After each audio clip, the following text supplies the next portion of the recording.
Saturday morning thoughts. It's AT Malone, the first of my name because the second is already here. If you haven't already, please like, share, subscribe, hit that notification bell for more videos from your boy. Now it is exactly 4:58 a.m. Last day of my work week starts in about an hour, and I feel good about it. Even though I've worked over 40 hours as we speak, going in, and everything else, of course, is going to be overtime. And I love that overtime. I don't like the taxes that they take out, but I do love making that extra money because I have to, especially at this point, since I'm the only one that's basically taking care of my son. So I got to make sure that basketball registration is paid for, whatever other expenses that come with them, Halloween costumes and getting ready for this holiday season, going to events, buying gifts. He's draining my pockets right now, and he's eating me out of house and home. This boy is sprouting, he's growing, and it is a amazing thing to see, honestly, guys, when your kids start to grow, they start to have their own identity, their personality starts to branch out, and they start getting into other things that, you know, maybe you don't even know or you're learning about, and they can educate you on certain topics or just things in general, whether it's sports, culture. My son is basically a nerd, so he's into math and science, and he tells me about molecules and, you know, all different types of energies, which is an amazing thing. Guys, look, if your kid is a nerd, that is not a bad thing. That is an awesome thing because the nerds run the world. Think about it. Look at Mark Zuckerberg, dweeb. Look at Jeff Bezos, dweeb. All of these guys, Bill Gates, dweeb. Hell, even Warren Buffett, nerd. So if your kid is very educated, very smart, allow them to be that. Do not scrutinize them. Don't tell them that they're not cool or that, you know, being a nerd is a bad thing. Do not do that. Allow your kids to be the geniuses that they are. Okay, we got way too many of these YNs running around here, or kids that are degenerate doing a whole bunch of stupid things that, you know, cause them to get in trouble, and you could get in trouble possibly too. So if they're doing something positive, even if it's something that you are not into, guess what? Become into it. Because as a parent, it's not our responsibility to make our kids be attracted to certain things. They are their own individual person. And the only thing that we can do, as long as they're doing something positive, is support them no matter what. There's things that my son is into that is not my cup of tea. But guess what? I'm going to, you know, support it. If he wants me to sit down and watch some of these stupid YouTube videos, I'm going to watch them. Because that's that bonding quality time that he wants to spend with me. So make the sacrifice, parents. You should have already known when you chose to have these kids what it was all going to be entailed. It's going to be a point to where you have to put your own self-interest to the side and do what's in the best interest of the child. And that is what is so, I'm not surprised, but it just takes me back when I see a lot of these videos with, you know, the potential of these SNAP benefits not being available to the people who actually use them. And they are blaming the government for not being able to feed their children. Is that the biggest crock of bullshit? So you decide to have kids, which is, for the most part, a voluntary thing. It's a choice. And you think that it is our responsibility, the tax-paying citizens of the United States, to pay for your kids' food. If that is not the biggest entitlement that I have ever seen in my life, No, it is your responsibility to feed your kids.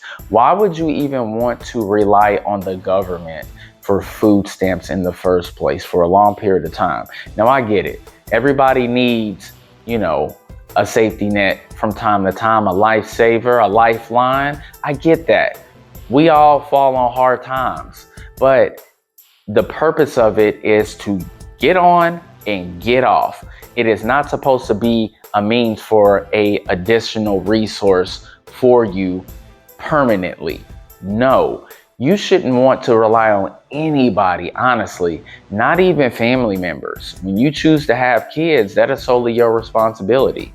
Now, it is a blessing if you do have, a community, a village that helps you raise that child. That is a wonderful thing. But at the end of the day, once you choose to lay down with that man, lay down with that woman, that is solely your responsibility to take care of them. Stop relying on the government. And a lot of these people, you already know what I'm about to say, are on that Democratic plantation because they want to keep you tied to them. They want to make you feel like you are still being oppressed, which is so crazy. I still hear Black people talk about the oppressor. Who is the oppressor? In 2025, who is the oppressor? It's really the person that you look at when you look in the mirror. That's the real oppressor. It's you. You are the oppressor. It ain't the white man. That shit is cooked. It's dead. That no longer exists anymore. Once they gave us the opportunity to be a part of society, to integrate in with everybody else, it's done. Now it's really based upon how you carry yourself, the decisions that you make, how you raise your children. That's all on us now. So why would you want to be tied to the government at that point anyway? See, I don't like to rely on anybody, okay? We all know that the government is corrupt because anything that human beings touch is corrupt, even religion. Once religion became weaponized, these crusades that they used to have, and you're forcing your religion on other people, it's corrupt. And that's every religion, Christianity, Judaism, even, Muslims. That's all corrupt. It is. Sorry to say, it's just the truth. Islam, I'm sorry. That's corrupt because you have different fractions of people who interpret things the wrong way, and then they use it to weaponize it. Watch the Book of Eli. It's a prime example of how people have been, weaponizing religion. But back to what I was saying. When you rely on the government to feed your children, you put yourself in a huge disadvantage because government shutdowns, they happen.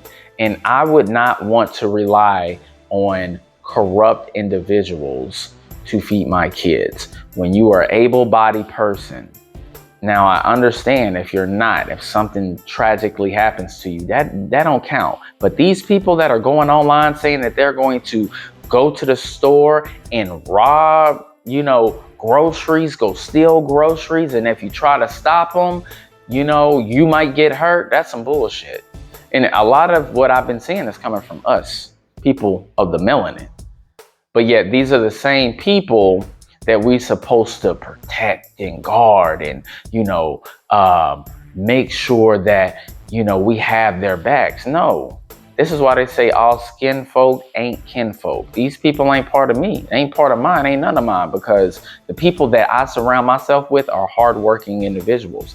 They don't mind working 40, 50, 60 hours a week. It doesn't matter to them because we know that we have a responsibility to take care of our household. When I see grown ass men talking about food stamps, that shit is crazy to me because my pride as a man would not allow me to just 100% rely on the government giving me money to feed my son. if I'm an able-bodied individual. If I can go out there and push carts at Walmart, I'm gonna go do that shit if that means that that's the only source of income that I have. I'll go mow yards again like I was 10, 11 years old, like I used to do. I will do whatever it takes to make sure that I maintain my household, that I feed my son, that I clothe my son.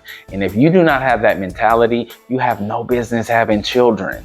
Just don't have kids at all. If you're not willing to lose sleep, if you're not willing to sacrifice the things that you love doing, the things that you love to enjoy for the benefit of your child, you don't need to be having them at all. Because what tends to happen is these type of parents that have children, when they're selfish and they're relying on the government and welfare and Section 8, they just become degenerates just like their parents. So what I'm saying is this: stop relying on people. Rely on yourself. Make better decisions. If you choose to have kids, then you need to make sure that you put them in the best situation possible, so you're not in a situation like this where the government is shut down because of these uncompromising Democrats. You know, they trying to just get the leg up. They want to have some sort of leverage that they do not have, and now everybody else has to suffer. You know, that's the bad part about being on that plantation, not being self-sufficient, and, you know, always relying on people. Stop doing it. Be more self-sufficient, be more, you know, decision-making oriented in the right way, and you'll be able to deal with those results. All right. Well, that is my Saturday morning thoughts. I still got to eat, feed the dog, weather this storm because it's raining right now. So I got to drive really carefully out there because nobody got time to be getting into no type of accidents. Not right now. All right. Don't forget to like and subscribe, and I will see y'all later. Peace. People still talking shit behind my back. That's cool, but I'ma just do me. It's all I can do. They say life's a chess game, well, make you move. But I'm ahead of you and I'm plotting my next move. Gon' run your mouth about me, it's all good. But I'ma still keep a positive attitude. But what you should worry about is what I'ma do. Cause right now I'm plotting my next move. I'm worthy before my competition. It's